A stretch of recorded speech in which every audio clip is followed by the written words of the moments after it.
Congresso Online O Futuro do Direito. Entre os dias 9 e 19 de novembro, estaremos debatendo e analisando juntos as profundas mudanças que estão ocorrendo.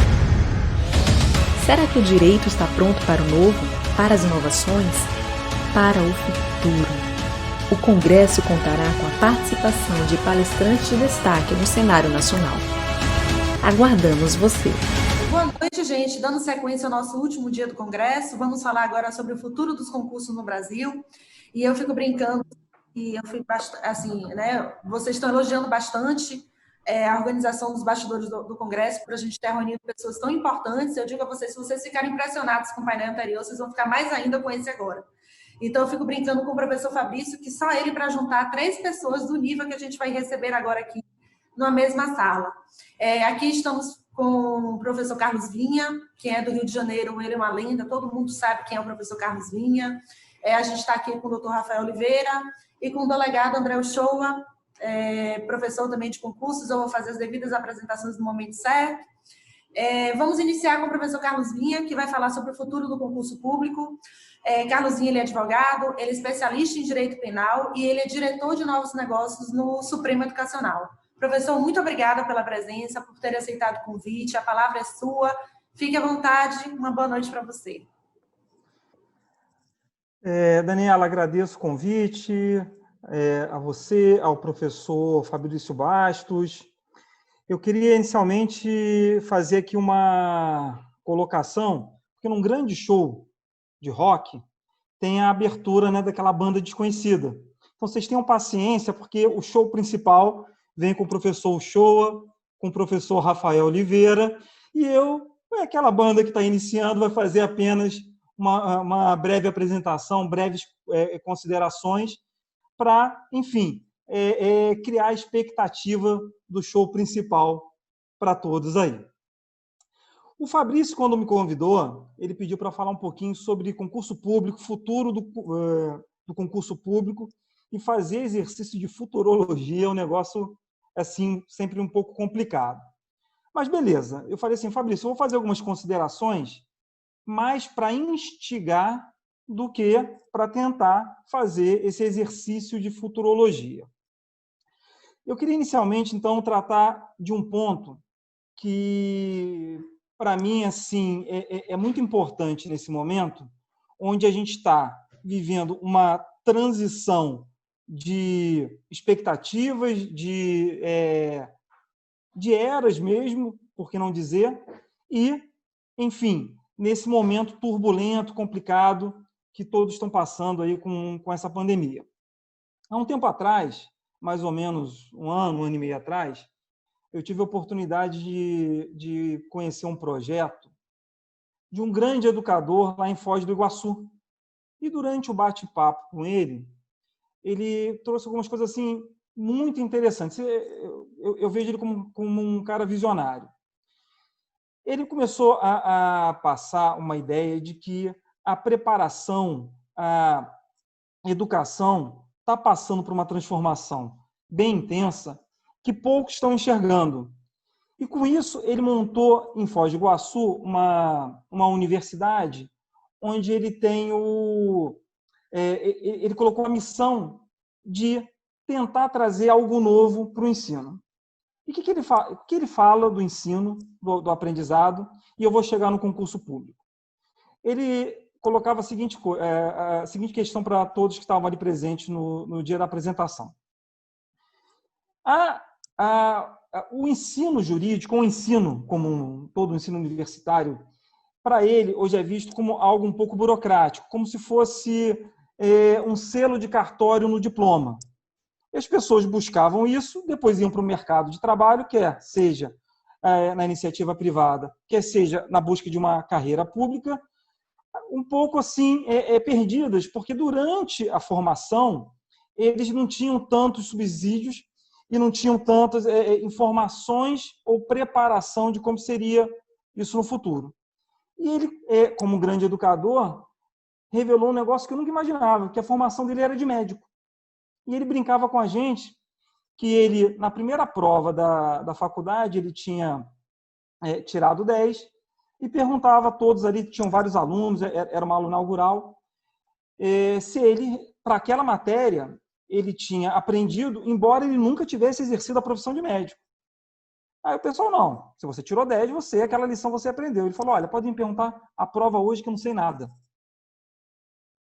Aí o pessoal ficou quieto, tal, mas tem uma questão que eu lembro, que era como fazer o professor Show, que também conhece muito medicina legal, não sei se vou usar os termos técnicos aqui adequados, de fazer uma massagem cardíaca para tentar, durante uma parada cardíaca, trazer a pessoa de volta, explicou tecnicamente como é que era, e todo mundo falou, não, então essa questão você aprendeu. Ele falou, não, porque se tiver alguém sofrendo aqui um ataque cardíaco na minha frente, eu não sei o que fazer. O que ele queria dizer com isso?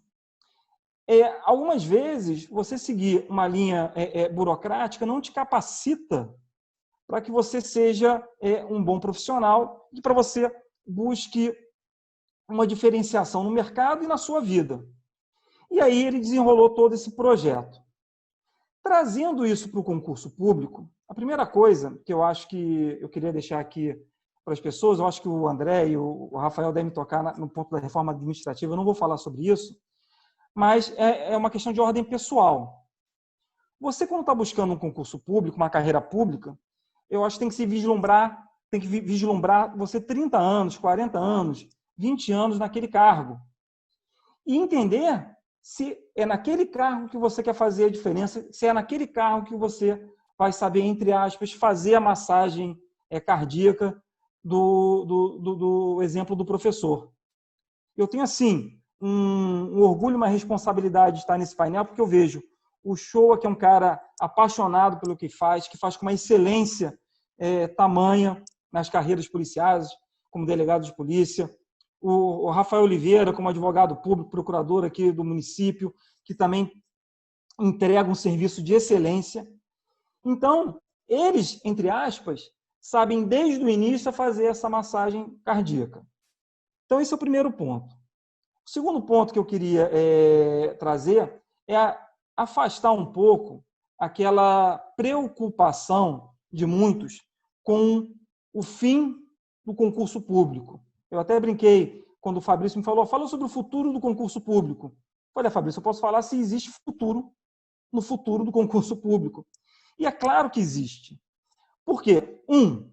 Professor Shoa, professor Rafael, como professor de Direito Administrativo, enfim, conhecem também a fundo o direito constitucional, existe uma previsão na Constituição para a contratação de servidores por concurso. Então, tem uma mudança, que seria uma mudança muito complicada. Mas o que pode acontecer como eu até pesquisei aqui,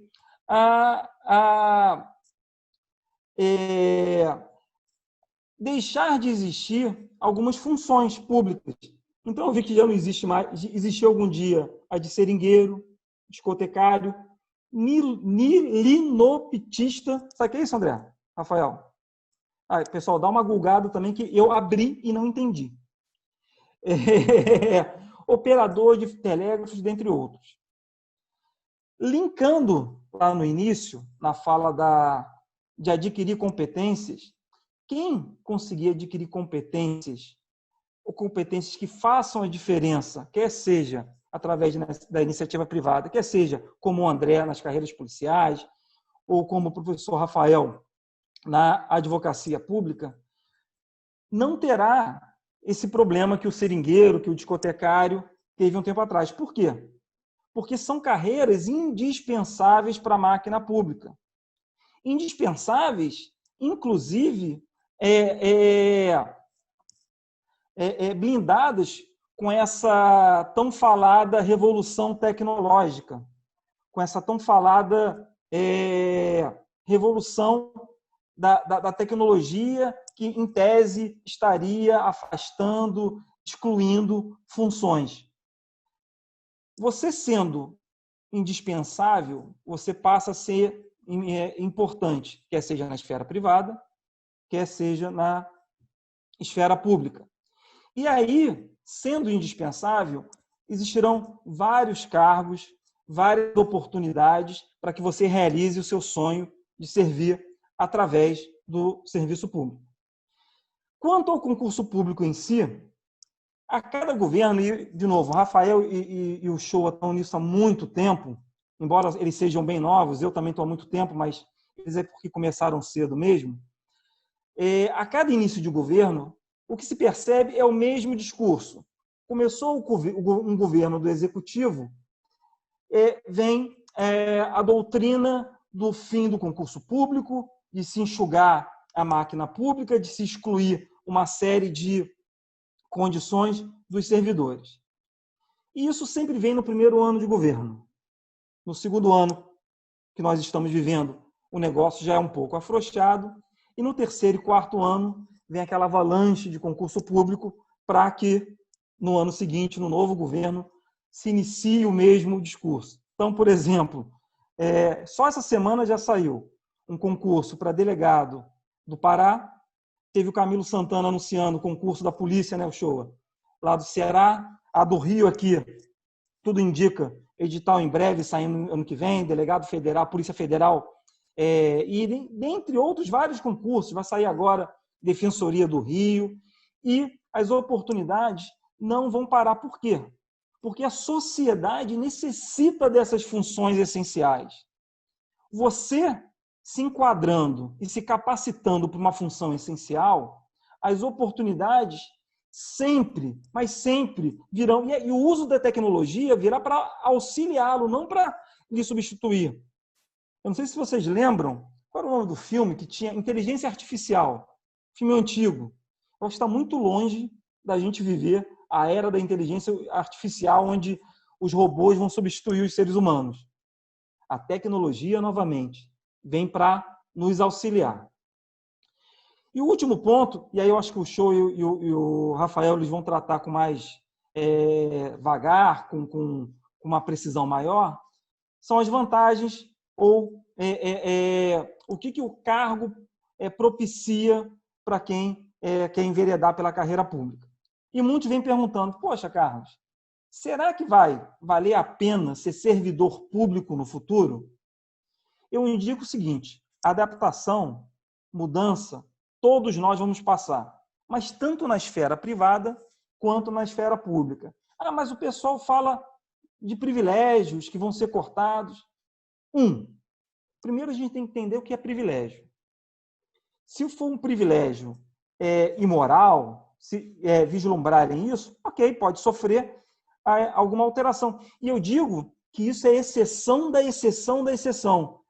E que o pessoal gosta de transformar a exceção em regra para criar, enfim, um discurso para legitimar as mudanças que pretende fazer.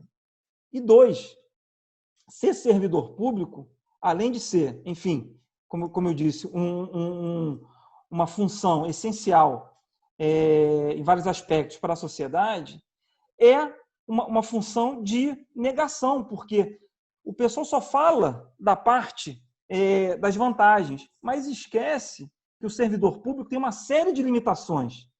Então, o professor Shoa, o professor Rafael, por exemplo, como servidores públicos, podem ministrar aula, podem ser professores, mas não podem realizar uma série de condições que alguém na iniciativa privada pode. Então, tem que ter algum sistema de proteção, algum sistema, enfim, entre aspas, vantagens para quem exerce esses cargos. Eu queria, nessa fala bem rápida, até porque, como eu falei, eu estou em 2 reuniões ao mesmo tempo aqui, trazer essas condições. Se capacite, tente se diferenciar, tente fazer a massagem cardíaca lá do professor na palestra.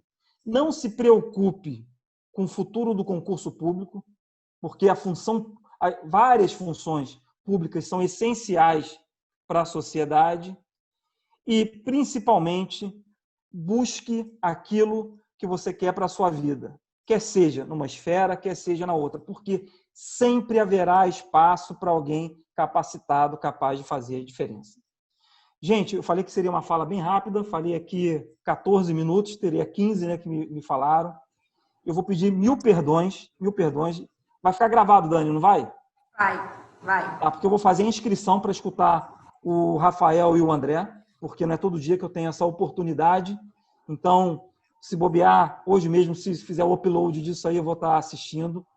Mandar um grande beijo para você, um abraço para o professor Fabrício, um abraço para o André, para o Rafael, que são, como eu falei, eles começaram muito cedo, por isso eu conheço eles há muitos anos, né? Enfim, eu já cheguei numa fase mais avançada de idade, mas eles, dois meninos aqui que brilham e que eu aprendo muito. Então, lembrem que daqui a pouco, mais tarde, eu estou assistindo vocês. Gente, muito obrigado aí pelo convite e até uma próxima vez. Professor Carlos Vinha, muito obrigada pela sua presença. Registro aqui no chat que quando eu falei que você é uma lenda, concordaram comigo, porque já lhe citaram aqui no chat. Lenda pela idade, né? Não, lenda, não é idade não, lenda de experiência, de conhecimento. E aí o pessoal concordou aqui comigo. Muito obrigada pelas colocações, realmente foram fundamentais. E eu vou passar a palavra para o nosso querido Shoa, seguindo a sequência, vou passar a palavra para o nosso querido Shoa, ele que vai ratificar ou retificar algumas colocações que o doutor Carlos Vinha fez para a gente. O Shoa é um grande amigo, um grande parceiro. Antes, eu só queria registrar a palavra, a presença que está nos assistindo da professora Cláudia Molinaro, uma querida em Direito Administrativo também, que está nos assistindo aqui, prestigiando o chat. E o que eu vou falar do Xoxa? É um cara sensacional, uma pessoa inteligentíssima, fora da curva. Quem tiver curiosidade em querer saber mais do currículo do Show, eu não vou nem dizer aqui a quantidade de concursos que ele foi aprovado, senão eu vou passar a noite toda aqui falando sobre isso. Mas é uma pessoa que vive concurso na lida diária dele. Ele que é delegado de polícia no Rio de Janeiro, professor de cursos preparatórios, de vários cursos preparatórios. Ele é mestre em Direito Público pela Universidade Veiga de Almeida. Ele é professor do curso de Medicina da Universidade de Vassouras, nas disciplinas de Direito Médico e Aspectos Jurídicos da Medicina Legal. Ele é professor do Centro Universitário São José e foi aprovado e classificado dentro de várias vagas de concursos públicos. Inclusive, para quem acompanhou a gente, teve o sorteio de uma bolsa no curso do professor o Show. Então, quem estava lá participando já viu mais ou menos. O Show, eu vou deixar a palavra com você. Fique à vontade e, como diz Carlinhos, o show vai ser de vocês dois agora. Então, comece o show. Muito obrigada, tá? Primeiramente, desejar boa noite a todos. Boa noite, Dani. Boa noite, Rafa. Carlinhos, eu chamo de Rafa e Carlinhos porque são amigos de longa data, inclusive a Dani, por isso acho que me permitem esse tipo de tratamento. E estar entre amigos é agradecer o Fabrício também, parabenizar pelo projeto, que é um projeto dessa envergadura, reunindo tantos nomes de gabarito, é algo que só mesmo pessoas do talento e da capacidade do Fabrício conseguiriam. Estar entre amigos é bom por isso, né? A gente acaba ouvindo elogios que, na verdade, são muito mais pela amizade do que correspondem à verdade. Mas, de qualquer maneira, eu agradeço. E venho aqui bater esse papo, né? Assim, são alguns anos fazendo, como a Dani disse, dioturnamente praticamente a mesma coisa, que é preparando alunos e candidatos para as vagas de concurso público no Brasil. E que em algum momento eu comecei essa história em 2001, já vai para 20 anos. E nesse momento, nesse hiato temporal de 20 anos, eu acabei também me submetendo a alguns concursos. Fui reprovado em alguns, fui aprovado em outros. Aqui a ideia não é ficar narrando essas aprovações e reprovações, mas dizer que eu estou neste meio fazendo isso, como disse, quase todos os dias da vida há 20 anos. Isso me faz melhor que alguém? Não me faz melhor que ninguém, mas me dá uma certa expertise nesse tipo de atividade. Então, como o professor Carlos Vinha falou, acredito também que no futuro, e que o futuro já é o presente, né, ainda mais pensando numa perspectiva de concurso público dos anos 2000, 2001, 2002, em que você não tinha ensinos online, você não tinha nenhum tipo de recurso, muitas vezes mal você tinha acesso a uma biblioteca para estudar, a sala de estudo nem pensar, e as pessoas passavam, eram aprovadas, sem querer discutir se era mais fácil ou mais difícil, sempre haverá uma dificuldade naquele momento da preparação. Mas o fato é, as coisas vêm mudando muito rapidamente. E assim também o é com relação aos concursos públicos. Essa entrada e essa análise de modelos neoliberais nas relações econômicas, nas relações sociais, eu me sinto muito à vontade para falar sobre isso, porque antes de me formar em Direito, me formei em Economia na Universidade Federal Fluminense, aqui no Rio de Janeiro. Então, é um tema também análise econômica do direito, que gosto muito de estudar, o direito. Hoje estou fazendo faculdade de medicina, não sei se todos sabem, alguns sabem, outros não, né? Eu não sou uma pessoa muito normal, mas também não quero, estou medicado hoje, tomei meu diapasam para poder ministrar essa palestra, para não falar um monte de maluquice, que às vezes eu falo. Mas acredito que, dentro dessa perspectiva, o Rafa vai falar muito melhor do que eu sobre isso, a gente tem algo no direito, principalmente administrativo, que são as funções que a gente costuma chamar, a doutrina costuma chamar, o Rafa como doutrinador, de funções típicas de Estado, ou alguns falam típica administração pública. O fato são aquelas atividades exercidas por órgãos públicos, por autarquias, por estatais, que desempenham parcela do poder estatal da República Federativa do Brasil.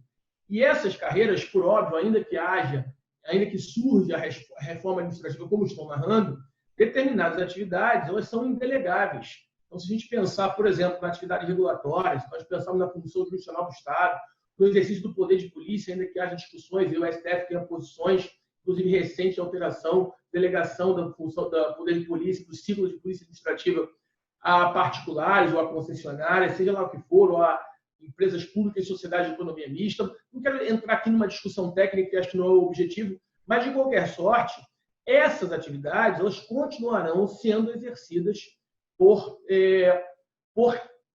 órgãos ou entidades da administração pública, seja direta, entes ou entidades da indireta, que deverão desempenhar essa atividade. Eu costumo dizer aos alunos, né, principalmente o leigo, que não é, óbvio, possivelmente não é o espectador aqui de um congresso jurídico, mas sempre há um ou outro que não tem formação jurídica, que está nos acompanhando, que é aquela questão da prisão em flagrante, né? Então, quem é que pode prender? Ora, qualquer um pode prender, está no Código de Processo Penal, né? Qualquer povo poderá, a autoridade policial deverá prender em flagrante delito.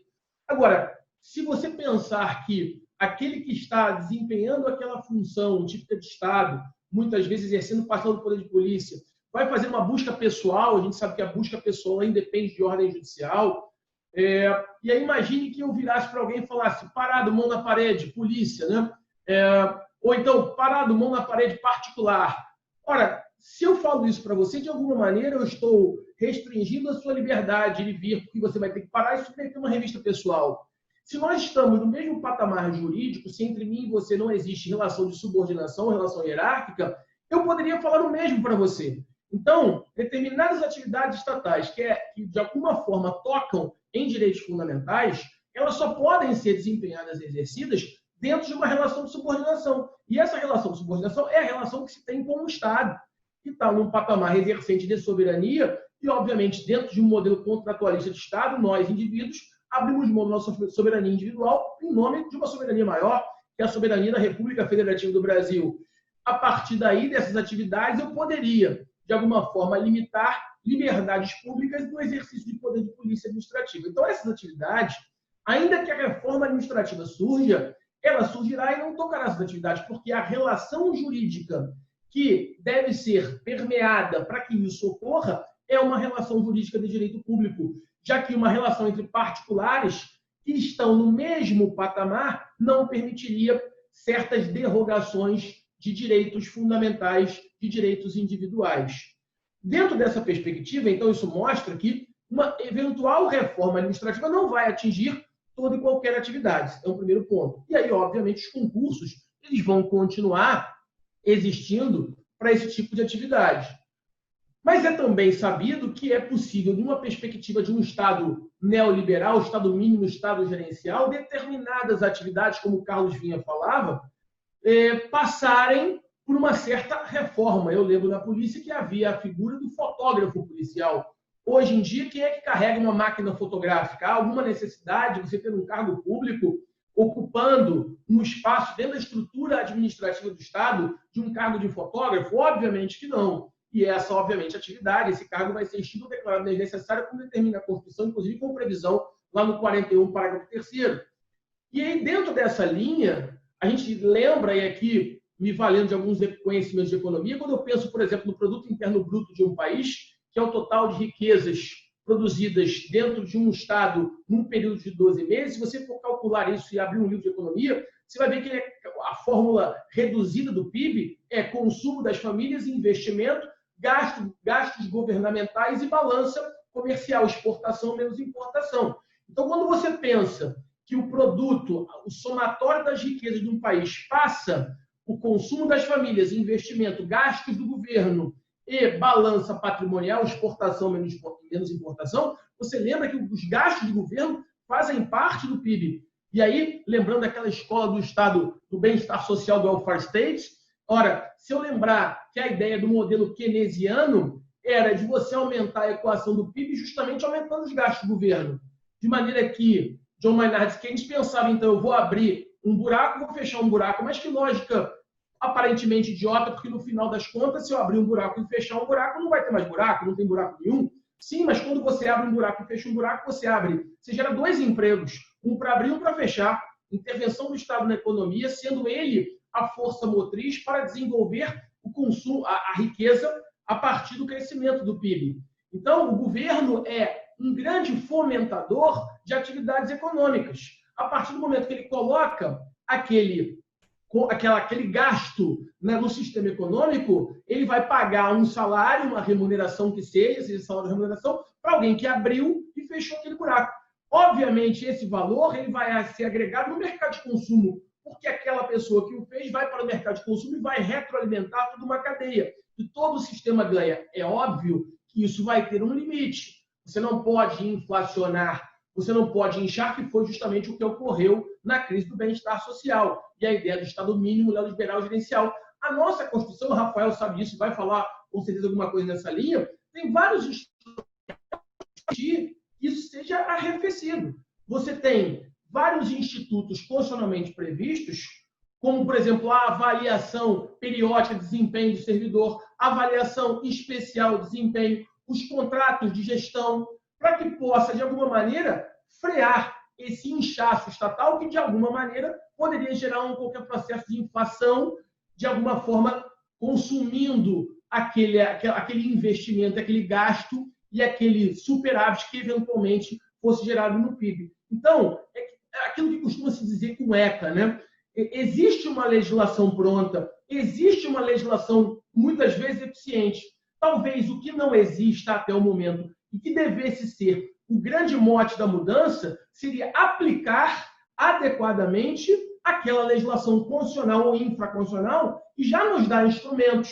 Então, será que o problema é da legislação ou será que o problema é de quem aplica a legislação? Será que o problema é do ordenamento jurídico ou será que o problema são dos homens que fazem com que aquela máquina não gire para, sim, satisfazer o interesse público? Ora, mas o que é o interesse público? Será que é o somatório dos interesses individuais? São conceitos que vão surgindo no direito e muitas vezes são repetidos sem nenhuma valoração crítica. E aí as pessoas ficam repetindo aquilo como um mantra, mas ninguém senta para debater o que realmente poderia trazer de benefícios dentro de uma utilização de um instituto jurídico.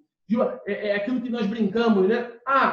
Quando você quer declarar uma norma inconstitucional, você diz que o princípio da supremacia do interesse público. O que é o princípio da supremacia do interesse público? É muito fácil você ser verborrágico em dizer e trazer uma série de institutos sem saber explicar o que é. Eu já tive o prazer de ler de capa a capa o livro do Sr. Rafael, e ele é um severo crítico, inclusive, desse tipo de pegada jurídica. Então, o direito, como qualquer ser humano, eu costumo brincar, Dani, eu costumo brincar o seguinte: até para ser corno, você precisa de alguém, você não consegue ser corno sozinho. Então, que pretensão é essa que o direito tem de se isolar como uma verdadeira ilha de qualquer outra área do saber humano? Por que o direito tem que ficar isolado, por exemplo, da filosofia, da economia, da psicologia? Então, a gente vê, inclusive, no serviço público, que gerir pessoas, eu que hoje já há alguns anos exerço um cargo de chefia, o Rafael também, cargo de chefia da PGE, PGM, da advocacia pública, no caso dele da PGM, é muito difícil você gerir pessoas. Então, é muito bonito você falar análise, avaliação periódica de desempenho do servidor, mas você chama aquele servidor para trabalhar, um policial civil, será que ele está com algum problema? Será que ele está passando por um processo de depressão em casa? Será que ele está passando por um filho doente? E aí, então, quais são os instrumentos de gestão que nós temos para dar a ele aquilo que ele precisa muitas vezes, ser licenciado quando for necessário, ser cobrado quando for necessário? muitas vezes, eu costumo dizer, lidar com pessoas é muito... Talvez nesses anos que eu sou delegado, talvez o maior desafio não é relatar um inquérito policial, não é aplicar a lei penal ao fato, porque isso é subsunção do fato à norma. Essa é a parte mais fácil. O camarada subtraiu coisa da linha móvel mediante violência ou grave ameaça, é crime de roubo. Ou seja, não tem muito o que se discutir. A norma penal, ela vai dar todos os passos que devem ser tomados pelos atores judiciais, pelos atores da persecução penal. Agora, muito mais difícil do que isso é você lidar com uma pessoa, é você lidar com o servidor, é você entender o que está por trás, muitas vezes, daquela delinquência. Na análise econômica do direito, a gente estuda, será que vale a pena delinquir ou não? Ou seja, é possível se fazer uma conta matemática. Qual é a reprimenda que o Estado vai impelir se, na verdade, esse fato for descoberto? Muitas vezes, economicamente falando, talvez valha a delinquência. Então, são análises que, infelizmente, não são feitas como deveriam ser feitas. Passam ao largo de um debate mais profundo, fica todo mundo repetindo alguma coisa que alguém repetiu lá atrás, sem nenhuma valoração e juízo crítico. E aí, então, programas de mestrado e doutorado, que seriam os lugares para que nós pudéssemos fazer essa análise mais verticalizada, também são muitas vezes desincentivados, porque, ora, pensar gera problema para muitas pessoas que querem. E aí não estou com um discurso aqui socialista, não é nada disso. Mas quando você, de alguma forma, questiona, ou você passa por chato, ou você vai incomodar aquilo que alguém está ganhando para manter o sistema daquela maneira. Então, assim, os concursos, na minha visão, não acabarão. Eu sou um crítico ferraz daquela pessoa, e muitas vezes até me entendem como mal educado e grosso, mas não entendo assim, porque quem me conhece sabe que não é o meu perfil. Mas quando uma pessoa me manda uma mensagem nas minhas redes sociais, faltando 3 meses para o concurso de delegado sair, e ela vira para mim e fala assim, professor, você acha que eu começando a estudar hoje dá tempo de eu passar? Eu respondo, não. Não. Mas você não quer vencer o seu curso para ele? Eu não quero vender nada. Eu quero prestar o serviço que eu sempre prestei. Porque assim como eu fui ajudado por grandes professores, por grandes livros, por grandes materiais, a passar no concurso de meus sonhos, e aqui está, hoje eu sei que eu tenho condição, e venho fazendo isso há alguns anos, em poder ajudar pessoas a mudar as suas próprias vidas. Porque o concurso público não é que é para quem quer ficar rico. Eu quero ficar rico, filho, vai fazer outra coisa da vida. Porque no concurso público, honestamente, você não vai ficar rico. Ora, mas ganhar 30, 40 mil reais por mês não é ficar rico? Óbvio que não, meu filho. Você sabe o que é ficar rico? Ficar rico é ser bilionário. Para ser milionário no concurso público você não vai ficar. Eu fiz uma conta, eu tenho 45 anos, vou trabalhar na polícia se eu viver até 90, trabalhar até 90, sabe quanto eu vou ganhar? Até morrer, 4 milhões e 900 e poucos mil reais. Mas 4 milhões é mas 4 é muito? 45 anos trabalhando? 4 milhões não compra determinadas casas, não compra... mas compra uma puta casa, compra, eu vou pagar o IPTU como? Né? Então, assim, são 45 anos. Para muita gente, 10 milhões, senhores, não é nada. É só você ver os superfaturamentos aí dos contratos públicos, de quanto são superfaturamentos. Entendeu? Então, assim, concurso público não é lugar para você ficar rico. Agora, eu quero fazer uma prestaçãozinha, eu quero pagar um aluguel, eu quero fazer a prestação de um apartamento, quero pagar uma escola mediana para o meu filho, é no concurso público que você vai ficar. Agora, ficar rico, não tem como. Se o seu objetivo é esse, vá para a iniciativa privada. E a outra coisa que eu fico louco também, as pessoas acham que só o concurso público é o lugar. Meu filho, o mundo está cheio de lugar, vai para a iniciativa privada, vai advogar, vai montar um boteco, vai vender ovo, vai vender... Sei lá o que você vai fazer. Você tem que fazer alguma coisa que você acorde feliz com aquilo. Se for no concurso público, ótimo, mas tem um monte de concursado em depressão. Então, não esqueça, primeiramente, de cuidar da sua saúde mental. André, você está fazendo medicina, talvez depois você vai ser psiquiatra, né? Talvez para cuidar de mim mesmo. Pode ser que sim. Mas, primeiramente, cuide de você. Depois, decida onde no mundo, no planeta Terra, você quer ficar. Se é no concurso público, trace um projeto e estude. Agora, não estude, não me manda mensagem dizendo assim, dá para passar estudando 3 meses antes do edital? Não pergunta para outra pessoa, não pergunta para mim. Que você vai ouvir a resposta. Não dá para passar, meu filho. Não dá para passar. Mas eu passei por 6 meses. Então você é um gênio, porra.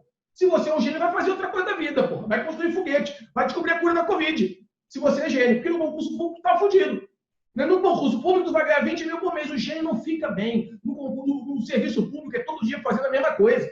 Todo dia fazendo a mesma... Ou você acha que tem maneira de roubar diferente? Roubar é tudo igual. É meter a mão lá, me dá, não sei o que lá. Aí o polícia vai chegar na delegacia dizendo, conta a história aí que aconteceu. Eu estava andando com a minha família, ele apontou uma arma para mim e mandou descer do carro. É tudo a mesma coisa. Como é que é tráfico de droga? O policial chegou na casa, tinha uma suspeita que tinha denúncia anônima, ele entrou e encontrou droga lá dentro. Então, quando você for delegado, você vai ouvir 50 mil vezes a mesma história e a sua decisão vai ser praticamente igual em todas. Por quê? Os fatos são os mesmos nesse campo. Então, se você não tem essa disposição para ver todo dia a mesma coisa, às vezes você quer inovar, às vezes você tem uma mente brilhante, às vezes você é um gênio, então você vai para a iniciativa privada, que não é o seu concurso, não é o concurso público. Agora, gênio é a minoria. Então, se você não é gênio e quer aqui ter uma estabilidade, é aqui mesmo que você tem que ficar, no concurso público. Agora, sabendo que como a maioria é normal, entre aspas, né? A maioria é normal e quer fazer isso, a concorrência vai ser muito grande. E aí não dá para estudar com 3 meses, que você percebe isso. Então, essa preparação, seja lá onde for, ela tem de ser programada. Para finalizar, que já estou me chamando a atenção, que eu começo a falar um monte de maluquice e não consigo terminar nada. Está acabando o efeito do remédio. Seja lá o que for, a aprovação passa por 4 pilares. Ninguém passa sem conteúdo. Ninguém passa sem um planejamento, vou chamar aqui de estratégia. Ninguém passa sem estrutura psicológica. Sem ela você não vive. E ninguém passa com um quê de sorte. Só que a maioria dos alunos querem ir para o concurso só com o último, só com a sorte. Aí o que você faz? Você pega um bilhete da Mega Sena, escolhe 6 números e faz um jogo. Se você está contando somente com a sorte. Tudo bem? Então, obrigado pela paciência. Agora eu vou assistir a aula do nosso professor Rafael Oliveira, meu grande amigo. Tá? Pior que se ele abrir a palavra e disser que não é amigo, eu estou fodido. Mentir. Mas como também não é crime ser mentiroso, vai mentindo que eu estou chegando, eu vou aqui falando. Dani, obrigado. Fabrício, obrigado. E até uma próxima oportunidade. Tá bom? Um beijo a todos. Vou ficar aqui te assistindo, Rafa. Tamo junto. Eu não tenho palavras para falar. O professor André é o pessoal que está elogiando. Mas, assim, para a gente que vive com você, a gente sabe que você é verdadeiro, você é autêntico, você fala o que você pensa, no que você acredita. Então, você não tem firulas. Quem lhe segue nas redes sociais sabe exatamente como é que o seu funciona. Então, assim, aqui, mas a galera aqui está empolvorosa. Excelente palestra. E aí eu agradeço de coração você ter aceitado e ter abrilhantado. Para encerrar o nosso painel sobre o futuro dos concursos públicos, a gente não poderia deixar de trazê-lo. Ele que tem quem lida com o direito administrativo sabe que ele tem um manual de direito administrativo que é um dos mais vendidos no Brasil. A obra dele, ele tem um livro também sobre improbidade administrativa, e aí não menos do que ele, que é o professor Rafael Oliveira. Então, professor Rafael, muito obrigado por ter aceitado. Quando a gente montou o congresso, e aqui o pessoal aqui está elogiando a escolha dos palestrantes, e aí estão perguntando se somos vinculados a alguma faculdade na organização do congresso. Não somos, né? Quem sabe aqui a gente fez um evento para amigos por amigos. Então, a gente sabe que vocês aceitaram o convite pela amizade que vocês têm alguns a mim e principalmente ao professor Fabrício, mas eles estão elogiando a escolha dos palestrantes e dizendo que a cada 15 minutos vem um show de palestra. Então, esse show não é a gente que proporciona, a gente só proporcionamos a logística. Na verdade, os shows são vocês, né, que construíram toda uma carreira, uma experiência em torno disso, e vocês verão aqui o show que o professor Rafael vai dar aqui agora. Então, o professor Rafael vai falar sobre a reforma administrativa e o futuro dos concursos públicos. Ele que é pós-doutor pela Fordham University School of Law, de Nova York. Ele é doutor em Direito pela UVA, lá no Rio de Janeiro. Ele é mestre em Teoria do Estado e Direito Constitucional pela PUC do Rio de Janeiro. Ele é professor titular de Direito Administrativo do IBMEC, professor do mestrado e doutorado do PPGD da UVA, que é a Universidade Veiga de Almeida. Ele é professor de Direito Administrativo da EMERGE e do curso Fórum. É procurador do município do Rio de Janeiro. É advogado e árbitro. Professor, muito obrigada de coração. Seja bem-vindo. As palavras estão com você. Bom, boa noite a todos. Quero primeiro agradecer o Fabrício, meu querido amigo, pelo convite e parabenizá-lo pela organização do evento. Agradecer também a Daniela e parabenizá-la por esse evento espetacular. Dizer que é sempre um prazer estar ao lado de queridos amigos. O Carlos Vinha, que teve que sair mais cedo, e o Andrezinho, o André, que eu tenho uma admiração enorme por ele, acompanhei e acompanho a carreira dele, sempre brilhante. Ele, como foi dito, ele é muito autêntico, ele é verdadeiro e é por isso que ele é um grande amigo. Não teria outra opção, né? A gente só escolhe amigos assim, amigos como o André. Então, tem uma honra muito grande e, além disso, é um grande professor que compartilha o amor pela mesma disciplina, né? O direito administrativo. É sempre bom ouvir o André, e eu gostei muito de ouvir o André e ri bastante com algumas colocações do André. Ele além de ser um grande professor, um grande ser humano, e tem um senso de humor muito, muito refinado. Adorei a palestra. Em relação ao meu tema, eu sugeri ao Fabrício, e antes de continuar, eu quero dar também as boa noite, enfim, a todos que estão assistindo nesse horário. Não é fácil, tem muita concorrência hoje de lives, né, de eventos, webinars, né, e eventos virtuais, então quero agradecer também a presença de todos que estão assistindo nesse momento ao vivo. Mas, como eu disse, o tema que eu sugeri ao Fabrício é o tema da reforma administrativa, porque é um tema muito atual, é um tema que está gerando já bastante debate. A PEC 32 de 2020 ela está sendo, nesse momento, processada no âmbito do Congresso Nacional. Se bem que nesse exato momento, ela está parada, porque as comissões não foram ainda criadas e qualquer PEC tem que passar pela Comissão de Constituição e Justiça, pela Comissão Especial. Então, nós estamos com um problema, digamos assim, procedimental por conta da pandemia, do coronavírus. Mas o fato é que a PEC está avançando. A PEC está no Congresso e ela já está dando o que falar. Então, muito se discute se a reforma administrativa, que a PEC 32 de 2020 vai provavelmente introduzir, não sei se esse projeto, como está, ou se outro projeto, na minha opinião pessoal, acho que esse projeto que está no Congresso ele vai sofrer diversas alterações, mas eu vou falar do projeto que está hoje no Congresso. Estou falando aqui em novembro de 2020. Então, há um debate muito grande de como vão ficar os concursos públicos, né, depois dessa reforma ser aprovada, se ela for aprovada, se há um futuro para o concurso público, é essa pergunta que o Congresso coloca, e como vai ficar a carreira pública, ela vai ser atrativa, ela não vai ser atrativa. Enfim, eu vou falar um pouquinho, então, do texto da PEC 32, vou trazer uma visão crítica, claro, alguns elogios em relação a alguns pontos, mas uma visão predominantemente crítica ao texto da PEC 32. Antes de falar pontualmente desses itens da PEC, eu quero já deixar claro o seguinte, como o André comentou, o Estado brasileiro ele é um grande ator econômico, talvez o principal ator econômico. O André falou do PIB, né? Em relação ao PIB, as licitações, as contratações públicas, as compras públicas representam quase 15% do PIB.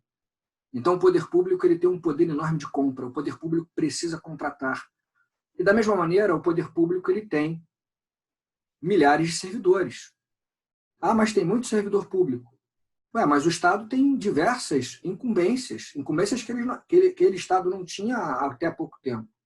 Então, é interessante esse discurso, eu já começo por ele, né? Dizer que o Estado tem muito servidor público e esse mantra que alguns tentam implementar de maneira maldosa, muitas vezes, de que servidor público é marajá. Você pode ter meia dúzia de servidores marajás ou uma determinada carreira de privilegiados que não trabalham como deveriam trabalhar, mas se a gente for para a regra geral não é essa. Então, a gente não pode usar exceções para generalizações. Então, não dá para a gente exigir do Estado, como a Constituição 88 exige, que o Estado garanta saúde, educação, meio ambiente equilibrado, geração de empregos, etc., e o Estado faça isso tudo num passe de mágica, uma varia de condão, né? Tirar um coelho da cartola. Então, para que isso aconteça, a gente precisa de instrumentos, a gente precisa de patrimônio, a gente precisa de dinheiro, a gente precisa de recursos humanos. Então, não dá para a gente ficar aqui, né, colocando a culpa das mazelas do Estado nos ombros dos servidores públicos. Agora, naturalmente que existe espaço para a gente avançar e melhorar o regime jurídico dos servidores públicos em geral.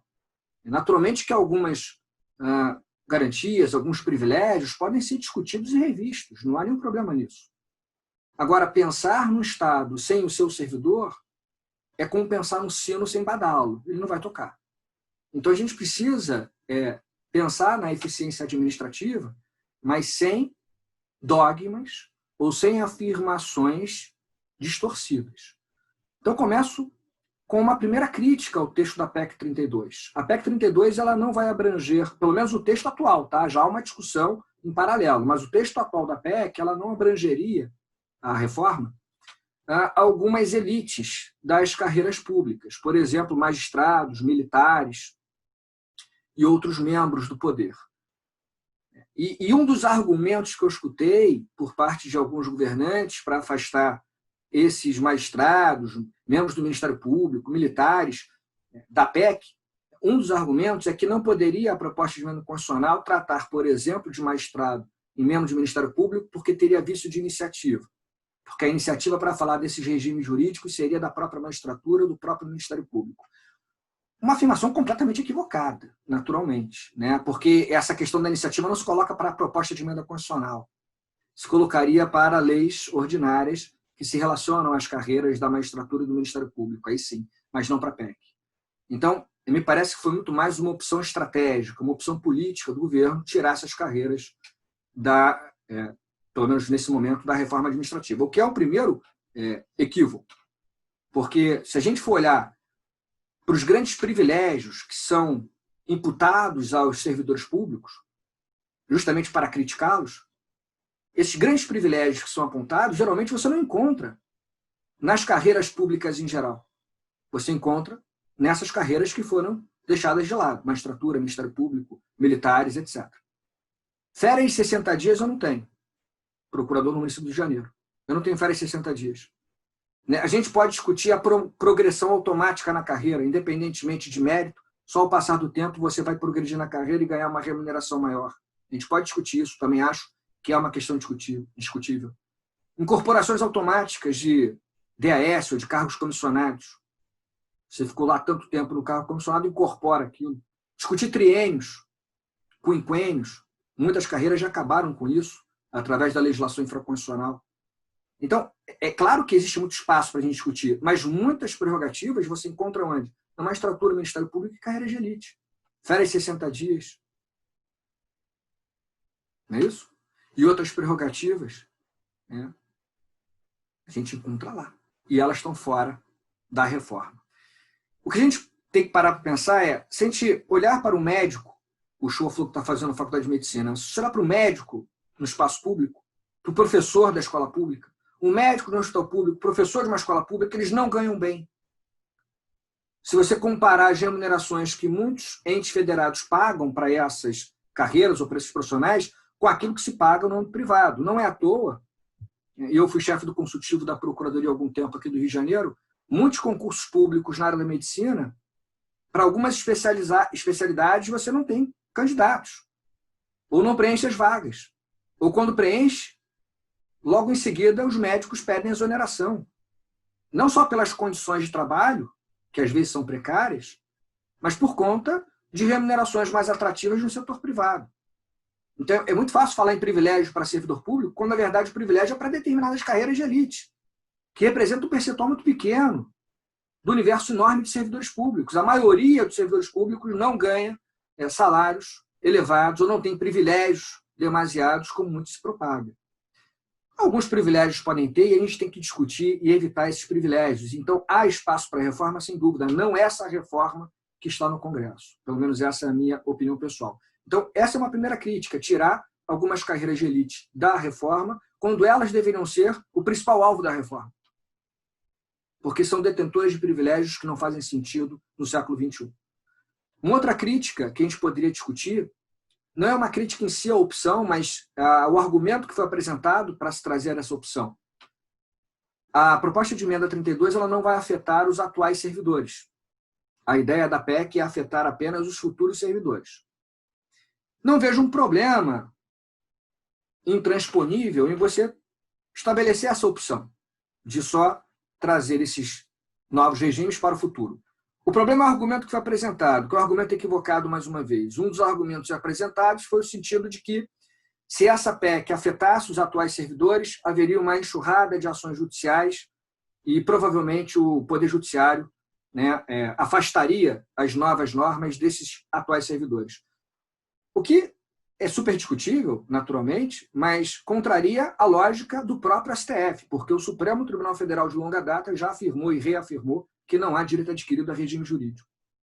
Então, poderia afetar os atuais servidores? Em tese, poderia. Não pode usar o argumento de que não vou afetar os atuais servidores porque há direito adquirido. Esse argumento é errado. O que me parece mais razoável, essa é uma opinião pessoal, é nem tanto ao céu, nem tanto à terra. Ao invés de excluir todos os atuais servidores e só afetar os novos servidores, o ideal talvez fosse estabelecer regras de transição, tal como se faz em reformas de Previdência, como se fez na última reforma e na penúltima reforma de Previdência no Brasil. Então, dependendo da quantidade de tempo que aquele servidor tem na sua carreira, esse novo regime constitucional não seria aplicado ou seria aplicado. Talvez uma regra de transição fosse mais justa. Mas não esse argumento de que haveria de ter adquirido ao regime jurídico anterior. O STF rechaça isso já há bastante tempo na sua jurisprudência. A proposta de emenda ela não fala só de servidor, especificamente falando, ela propõe novos princípios da administração pública, ela propõe uma alteração no artigo 37 caput da Constituição, que atualmente, como vocês sabem, fala de 5 princípios expressos: legalidade, impessoalidade, moralidade, publicidade e eficiência. E agora, com a PEC, se pretende inserir novos princípios, novos entre aspas, porque de novidade não tem nenhuma. Mas, por exemplo, tenta-se inserir expressamente ali no 37 o princípio da transparência, da inovação, da responsabilidade, da unidade, coordenação, boa governança pública, subsidiariedade. Enfim, é desnecessário. Por que só esses princípios? Por que não outros princípios? E fica um casuísmo. E que não tem nenhum efeito prático, na minha visão. Falar em princípio da responsabilidade não precisa, já está no 37, parágrafo 6º da Constituição. Falar em boa governança pública não precisa, já decorre da eficiência administrativa. Falar de transparência não precisa, já decorre da publicidade. Então, além de ser desnecessária a inclusão desses novos princípios, ela é de um casuísmo injustificado. Porque nós temos centenas ou milhares de princípios implícitos que poderiam ser expressos no texto constitucional. E por que só esses? Fica mais ou menos uma loteria aí de princípios no artigo 37. Enfim, acho que é uma alteração que, para mim, seria completamente desnecessária. Em relação à estabilidade, que foi aqui comentada, né, a tendência, se a PEC for aprovada, é reduzir a estabilidade para determinados cargos. A ideia é só trazer estabilidade para carreiras típicas de Estado, ou para cargos típicos de Estado. E a PEC não define o que seria cargo típico de Estado, o que é um problema, porque o conceito é um conceito jurídico indeterminado. Então, na verdade, o que nós temos é uma reforma administrativa fatiada. A PEC 32 seria, digamos assim, o primeiro pedaço, a primeira fatia. Mas, na sequência, nós teríamos a necessidade de envios de PLs, projetos de lei, para o Congresso Nacional para tratar de diversos assuntos. Um desses assuntos seria a própria definição do que é cargo típico de Estado. Apesar de ser um conceito determinado, eu consigo pensar na carreira do André, na carreira de delegado de polícia, na carreira policial em geral, consigo pensar na carreira da advocacia pública, na magistratura, no Ministério Público, Defensoria Pública, mas não é um rol exaustivo aqui. E acho muito difícil você trazer um rol fechado e petrificado de carreiras típicas de Estado. Mas a estabilidade ficaria basicamente restrita a essas hipóteses. Os demais cargos, que também seriam providos por concurso, já não teriam a estabilidade. Você vai me dizer, mas, Rafael, então é o fim da estabilidade? Não, não é o fim da estabilidade. Como eu disse, a estabilidade permaneceria com os cargos típicos de Estado. Mas eu quero chamar a atenção para você relativizar um dogma, um mito. Né? A estabilidade ela já foi relativizada há muito tempo. É que, na prática, a gente não implementa aquilo que a Constituição Federal estabelece, como foi falado pelo André. Né? O que acontece é que nós já temos o arcabouço constitucional que relativiza a estabilidade. Por exemplo, o André comentou, o artigo 41 fala, no artigo 41, parágrafo 1º, inciso 3, da demissão do servidor estável a partir de uma insuficiência de desempenho. Então, você vai ter uma avaliação periódica de desempenho do servidor e pode gerar, em caso de insuficiência, uma demissão. Esse dispositivo ele não é de eficácia plena, ele é um dispositivo de eficácia limitada, porque ele remete à lei complementar, que até hoje não veio. Veja, é um dispositivo que teve redação lá na emenda 19/98, estamos em 2020. Mais de 20 anos de atraso. Então, que reforma é essa? Vocês ficam 20 anos sem regulamentar um dispositivo que, se fosse bem regulamentado, já relativizaria a estabilidade. Não precisa de uma PEC para isso. Bastaria uma lei complementar nesse caso. E a gente está discutindo agora uma PEC, cheia de falhas e atecnias. Então, o que faltou e sempre faltou é a boa vontade. Agora, do legislador, que fica mais de 20 anos sem regulamentar a insuficiência de desempenho, e uma má vontade, muitas vezes, na prática, do gestor público. Rafael, são raríssimos os casos de uma pessoa que é inabilitada a um estágio probatório. São raríssimas as hipóteses de servidores demitidos. Se você pensar no universo de servidores.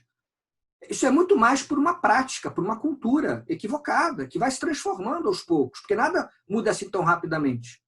E eu vejo essa cultura mudando. Os novos servidores, os mais novos, e eu já vejo vários ex-alunos aí entrando na minha carreira, na procuradoria, na carreira de delegado, magistratura, MP, etc. Os mais novos, quando estão surgindo agora nas carreiras públicas, com novas mentalidades, querendo fazer diferença, querendo trazer eficiência. Talvez isso mude algum dia, mas um problema muito mais cultural do que propriamente de alterar a norma. Nós já temos normas que poderiam ser implementadas e, bem implementadas, garantiram mais eficiência. Então, não é mais uma PEC, não é mais uma lei que vai mudar o quadro, é muito mais uma mudança de comportamento, de cultura. Eu sei que o meu tempo é curto, eu só queria aqui na parte final, muito rapidamente, pontuar alguns aspectos para eu fechar. Eu tenho algumas preocupações. Uma preocupação com a ampliação dos cargos comissionados, né? A PEC ela tenta mudar o nome, dar uma disfarçada, né? Não fala mais em cargo em comissão, como se fala hoje. A PEC pretende mudar esse nome para cargo de liderança. Cargo de liderança é interessante, né? Claramente uma inspiração do direito privado, do direito empresarial. E de líder, muitas vezes, não tem nada, às vezes é um assessor. Enfim. Mas, enfim, o que você percebe na PEC é a possibilidade desses cargos de liderança, que são os antigos cargos comissionados, serem utilizados para funções não apenas de assessoramento, direção e chefia, tal como é hoje, mas também para funções técnicas. Isso é perigoso, porque se você utilizar de maneira indevida o cargo de liderança, se a PEC for aprovada, é muito provável que você pegue diversas funções técnicas e jogue no cargo de liderança, e aí você não tem concurso. E aí você não tem as garantias típicas que você teria se você estivesse ocupando eventualmente um cargo. Acho complicado, então, algumas alterações, e uma complicação que eu quero destacar aqui na parte final, para fechar a minha fala, é que, além de inserir princípios necessários no artigo 37 caput, além de fazer alterações, e esse é o grande ponto da PEC, alterações no regime jurídico dos servidores. São várias as outras alterações, é que não dá para falar tudo aqui, a PEC é muito complexa. Mas você tem um terceiro ponto muito complicado, porque a PEC pretende alterar o artigo 84 da Constituição e pretende permitir que o presidente da República, numa canetada, num decreto, acabe, por exemplo, com autarquias, com pessoas jurídicas. Vocês sabem que as autarquias são criadas por lei, mas pela PEC elas poderiam ser extintas numa canetada do dia para a noite através de um decreto. Acho complicadíssimo isso. Imagina acabar com uma agência reguladora, imagina acabar com a CVM, com o Banco Central, com o IBAMA, numa canetada, decreto do presidente da República, porque não vai mais com a cara daquela autarquia. E ali você tem vários cargos, vários profissionais. Como é que ficam esses cargos? Como é que ficam os profissionais? Como é que fica a função? Um decreto poderia acabar com aquilo que a lei criou? Rafael, mas o decreto já acaba com um cargo vago, que é criado por lei. Sim, mas o cargo é vago. Uma coisa é você acabar com uma pessoa jurídica que está em plena atuação. É super complicado e pode gerar uma politização de diversas autarquias que têm uma função predominantemente técnica. Então, para fechar, para encerrar aqui a minha intervenção, quero dizer o seguinte. A PEC 32/2020, ela tem, evidentemente, seus pontos positivos. Quando tenta acabar com as férias acima de 30 dias, quando tenta acabar com incorporações automáticas pelo tempo de serviço ou progressões automáticas na carreira. Tem alguns pontos positivos interessantes. Nem tudo é ruim na PEC. Mas me parece que a PEC 32/2020 ela tem alguns pecados, né? Afastar determinadas carreiras da sua incidência, ela é confusa na sua redação, amplia demasiadamente cargos comissionados, ela traz a questão que eu nem comentei muito aqui, que é a questão do estágio experimental, quer dizer, você começa a exercer a função e isso é uma etapa do concurso, antes de você realmente ser empossado definitivamente. Há uma série de questões complexas que a gente poderia aqui discutir, mas me parece que a PEC 32 ela tem mais aspectos negativos do que positivos. Em relação ao futuro do concurso, acho que o concurso público ainda tem futuro. Só acho que não é o mesmo concurso público que você tinha há alguns anos. Eu fiz concurso lá em 2000, fui defensor público federal, depois procurador, passei na Defensoria do Estado, enfim, lá em 2000, 2001. Hoje é muito diferente. E provavelmente amanhã você não vai ter tantos concursos como hoje e certamente não vai ter concursos para determinadas carreiras. Não podemos esquecer que não é a reforma administrativa apenas. São as novas tecnologias que tiram determinadas funções, que começam a perder sentido. Nós temos também, além disso, que lembrar que o STF admitiu recentemente a terceirização no poder público de atividade fim, não só de atividade de meio. né, desfazendo aquela ideia do enunciado 331 do TST, especialmente após a reforma trabalhista. Então, provavelmente, o poder público vai incrementar terceirizações ao invés de concurso. Então, o concurso público, para algumas atividades, realmente não é muito promissor. Mas eu diria que para as grandes carreiras, eu vou falar aqui das carreiras jurídicas, tá? Mas para as carreiras típicas de Estado, como é o caso da advocacia pública, da carreira policial, carreira da magistratura, Ministério Público, Defensoria Pública, sempre vai ter concurso, sempre vai ter espaço, porque com todas as críticas que podemos fazer ao concurso, ele continua sendo o processo mais democrático de acesso à carreira, né? Em que você tem igualdade de oportunidades às pessoas que pretendem acessar esses cargos. Então, com todas as mazelas do concurso, e tem muito a melhorar, o concurso público ainda tem o seu papel, e certamente esse papel vai ser desempenhado, mas de uma maneira muito diferente do papel que foi até agora desempenhado. Então, com essas palavras, eu termino a minha intervenção, devolvo a palavra para Daniela e quero só registrar mais uma vez os meus agradecimentos ao grande amigo Fabrício pela minha participação aqui nesse evento maravilhoso e deixar um abraço, um beijo para todos que estão nesse momento nos assistindo. Um grande abraço. Professor, muito obrigada pelas palavras. Tem alguns participantes que estão nos assistindo que são funcionários públicos e que se sentiram agraciados com as suas colocações, né? Inclusive nesse sentido do que o senhor colocou, de como as coisas são impostas. Então, assim, elogiaram aqui bastante. Inclusive, a Andréa foi uma das que citou sobre isso. Então, quero agradecer muito de coração pela sua participação. Muito obrigada. Ouvir, assim, né? Ter o prazer de poder lhe ouvir é sensacional, maravilhoso. A gente consegue... Eu falo isso porque a Claudinha Molinaro está no chat, com certeza, e daqui a pouco ela vai soltar o elogio ali. Um beijo para a Cláudia Molinaro, querida amiga. Ela é uma fofa. E assim, o senhor é aquela fonte que a gente gosta de ouvir, principalmente numa matéria que as pessoas apresentam muita dificuldade. Mas foi sensacional, maravilhoso. Muito obrigada. Obrigado. E para encerrar aqui o painel do futuro dos cursos públicos. Muito obrigada, professor. Para quem está nos acompanhando, a gente vai fazer só a transição de painel. Os nossos próximos palestrantes já estão na sala. A gente vai fazer só a transição e a gente já entra em 2 minutos, tá? Vamos falar sobre quais as condições, né?